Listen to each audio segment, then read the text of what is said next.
Timing کا کم ہونا یا ڈسچارج ہونا، یہ اریکٹائل ڈسفنکشن کے بعد سب سے زیادہ کامن اور عام پایا جانے والا مرض ہے۔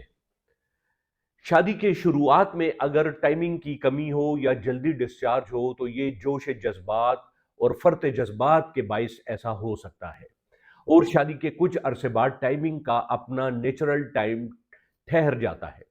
ٹائمنگ کا نیچرل ٹائم کیا ہے؟ یہ 2 سے لے کر 3 منٹ تک یہ نیچرل ٹائم ہے ایک نارمل ٹائمنگ کا، لیکن بسا اوقات کئی ایک وجوہات جن میں خود لذتی یعنی مشت زنی یا ہاتھ سے زیادہ کام لینا، یا بچپن اور نوجوانی کی غلط کاریوں کے باعث، یا منی کے انتہائی پتلا ہونے کے باعث ٹائمنگ جو ہے وہ ڈسٹرب ہو جاتی ہے اور مریض ارلی ایجاکولیشن یعنی جلدی ڈسچارج ہو جانے میں مبتلا ہو جاتا ہے۔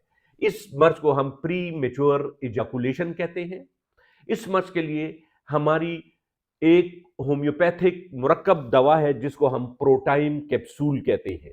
یہ پیور ہومیوپیتھک جرمنی کے اجزاء پر مشتمل ایک ایسا ترتیب دیا گیا فارمولہ ہے جو کہ کسی بھی جلدی ڈسچارج ہو جانے والے مریض کی ٹائمنگ کو قدرتی حالات میں لے آتا ہے اور ٹائمنگ کو تقریباً ڈبل کر دیتا ہے۔ اس کیپسول کا استعمال ایک دن چھوڑ کر ایک کیپسول استعمال کرنا چاہیے، اور پہلا ہی کیپسول انشاءاللہ اپنا رزلٹ دکھاتا ہے۔